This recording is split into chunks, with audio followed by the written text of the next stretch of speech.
Coming to paperback and e-readers in 2021, John Haynes, Taking Care of Business. The man who rules the world breaks on a brand new partner to help him take care of business in this action-packed, all-new John Haynes series adventure. Get John Haynes, Taking Care of Business in 2021 at online booksellers everywhere.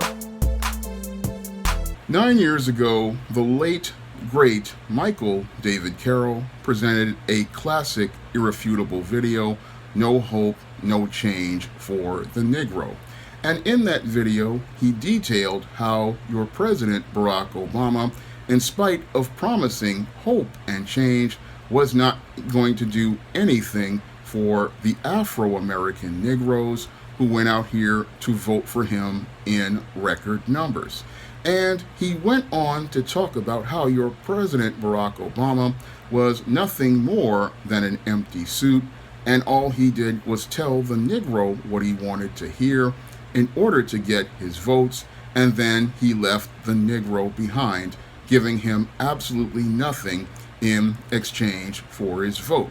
And I saw a similar process go on here in New York City with the 2021 mayor's race. And in that mayor's race, we saw your Eric Adams, a Negro, running for mayor, and he ran on the same similar approach of a Barack Obama. And after he won the New York mayor's race, most black people caught a swerve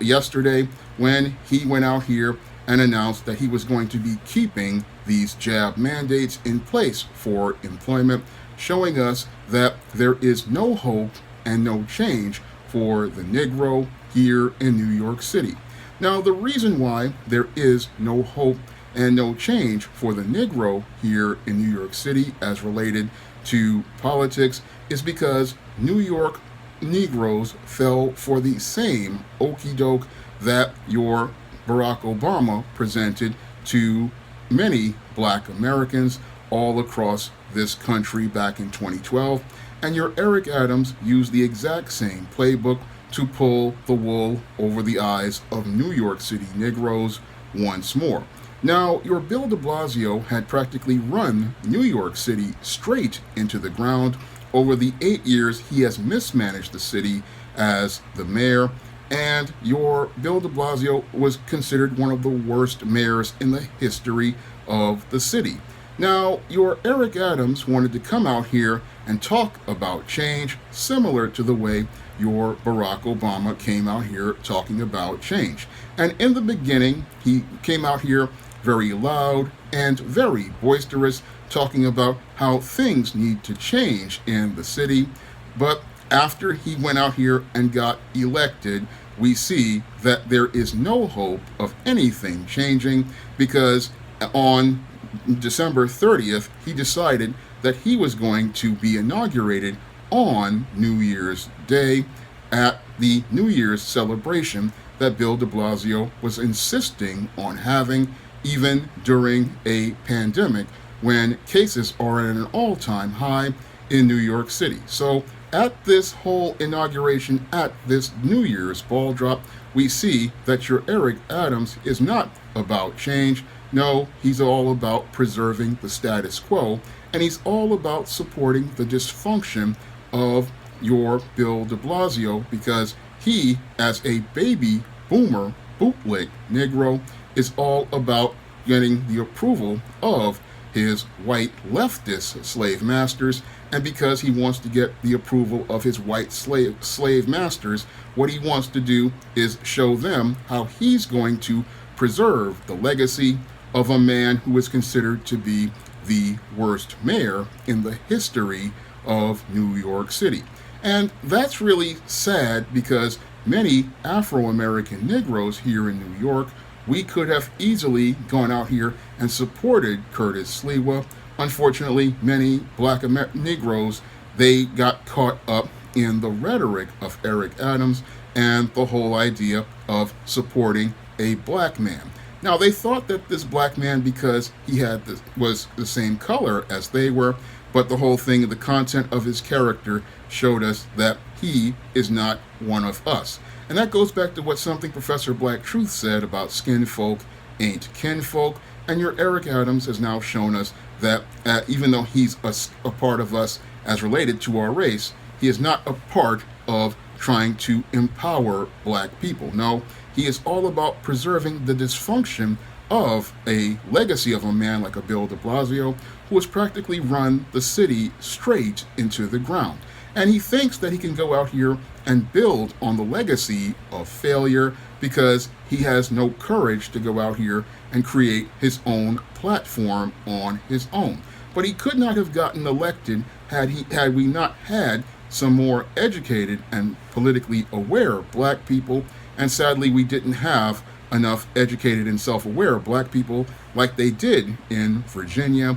where they went out here and showed your Terry McAuliffe that he was not going to be able to get the black vote so easily. Sadly, New York is a leftist stronghold, and sadly we have a lot of black people who still are wearing blinders, and because they were wearing blinders, they fell for the black man in an empty suit for the second time. Now, the first time black people fell for the black man in the empty suit was back in 1989 when I was in high school, where they went out here and trotted out Manhattan Borough President David Dinkins to be the first black mayor. Now, your David Dinkins, he came out here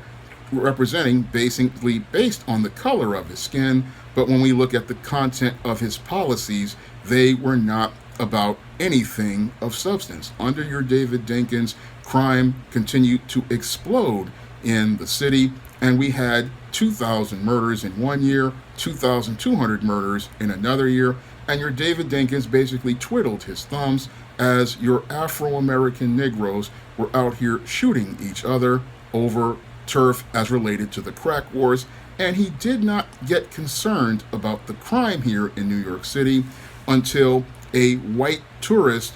named Brian Watkins was murdered by a group of thugs who wanted to get money to go to the Roseland Club. So your Eric Adams, just like your David Dinkins, was another one of one of these baby boomer bootleg Negroes. And what happened with David Dinkins was he was a weak, ineffective guy looking to try to go along to get along with the white folks, and as a result, he wound up getting put out of office after one term because the city's crime rate had gotten so bad that New Yorkers had said enough is enough, and the color of his skin could not save him from his whole record of failed policies. And I believe the same thing is getting ready to happen to your Eric Adams, who hitched his cart to this Bill de Blasio, a man who has had a similar legacy of failure like David Dinkins' predecessor, Ed Koch. And instead of him looking to go out here and try to help rebuild the city's reputation, he's going to go and try to preserve the legacy of your Bill de Blasio like a dutiful slave, not understanding the legacy of Bill de Blasio practically has taken the city back to the darkest days since the 1970s. And when I take a critical examination of Eric Adams' cabinet, it clearly shows me that there is no hope of change here in New York City, and that the dysfunction that was a part of everyday life under Bill de Blasio will continue to get worse. Now, your Eric Adams has gone out here and recruited 5 female deputy mayors, and when I look at those 5 female deputy mayors, I see the same whole group of dysfunctional females that are just like are a part of Kamala Harris's cabinet. And those women who were a part of Kamala Harris's cabinet, they created a whole lot of chaos, and with those females in charge, they were not really getting anything done. And all we got from Kamala Harris was a whole bunch of chaos and havoc, and that's what happens when you have females under you as leaders. But that's what beta males do. They go out here and get a whole group of females to go put in assistant roles, and then they go out here and try to delegate the task to those females, hoping to foster a codependent relationship with them. And then what sadly happens is all of those females wind up getting overwhelmed, and then nothing gets done at all. This is something I have seen transpire on numerous episodes of Kitchen Nightmares, and when I saw Eric Adams forming his cabinet with mostly female deputy mayors, I knew that this was going to be a disaster getting ready to happen. Because when you have a guy who surrounds himself with females, it's because he wants to have females around because he believes that they are going to be docile and submissive, and they're going to be able to get things done. But the whole thing is, he doesn't want to have anybody challenging him at all. And that's one of the things beta males like to do, because they want the females to go out here and do the work for them instead of going out here and taking the lead as related to things. Now, a man, in most cases, he wants to have other men around him in core positions because he wants to have a guy who will definitely disagree with him. And he needs that disagreement because iron sharpens iron. And sometimes a man can give you a different perspective on things because he's not afraid of offending you. He understands that there's a bigger picture to things, and he understands that you want to go out here and do things that are on a level of quality. And that's something that most beta male boomers don't like to hear, and that's why they surround themselves with a group of females. Now, even worse than this, your Eric Adams has surrounded himself with a whole host of de Blasio cronies, and that shows us that nothing is going to change as related to improving the quality of life in the city, and that we're going to see even more chaos under his leadership. So that's why I can honestly say that there is no hope of anything changing in New York City, and that New York City over the next 4 years may be going through some of the worst chaos that we've ever seen, because as someone who lived under David Dinkins, I saw things get progressively worse from the Ed Koch era to the Dinkins era, and the Dinkins era was such an unmitigated disaster that it led to Rudy Giuliani replacing him in 1993. That's why when I look at your Eric Adams and the swerve that he pulled on December 30th, that's when I said that this guy is it's going to be an empty suit in the office, and basically he's just there to be the token baby boomer black male bootlick who's looking to gain favor with whites, and he's so caught up and got his eyes on future office that he's not really looking at the big picture of how dysfunctional his current office is. Like Barack Obama, he's all caught up in his ideals of talking about changing things, but all he's about is being that empty suit who maintains the status quo. And that may be his undoing, because again, when you have a guy who's surrounded by female co-workers in positions, this may be the thing that undoes him, because females oftentimes bring a lot of chaos and they never get anything done. And all these symbolic token diversity hires may also be working to undermine him. So this second black mayor, I clearly again see that there is no hope of anything changing under him. And because he wants to go out here and bootlick people like Bill de Blasio, he's going to go out here and try to preserve the legacy of a man who does not care about black New Yorkers. And what's really sad is your black New Yorkers really don't see that they have been duped into voting for the wrong candidate. A lot of them don't see how they got a swerve pulled on them, similar to your Hulk Hogan turning heel with the NWO back in 1996 or so. And that's what Eric Adams did when he announced that he came out to be inaugurated on New Year's Eve with Bill de Blasio. He basically pulled a swerve and a heel turn that showed black America that he's not interested in helping out black people, and he's basically throwing up a middle finger at the black voter because he doesn't really respect the black vote. He sees that he can take the black vote for granted here in New York because he knows that your average black New Yorker is going to vote straight down a blue ticket without ever critically thinking about a candidate. Now, had many of these people watched Professor Black Truth's videos on your Eric Adams, they would have been able to see that this guy was a wannabe Obama, and they would have stayed home because he was not offering anything tangible to black New Yorkers, and that would have probably led to a Curtis Sliwa win. But sadly, many black New Yorkers fell for the rhetoric of Eric Adams talking about change, and many others fell for that rhetoric too, but he wouldn't have really got in had he not gotten the black vote, and sadly, that was a vote that was used to get a black candidate in office who really isn't concerned about black interests. And David Carroll tried to warn us about this in his classic video, No Hope, No Change for the Negro. And right now here in New York City, I'm seeing how there is no hope of anything changing because a baby boomer black male bootlick is looking to preserve the legacy of failure of a far left, super dysfunctional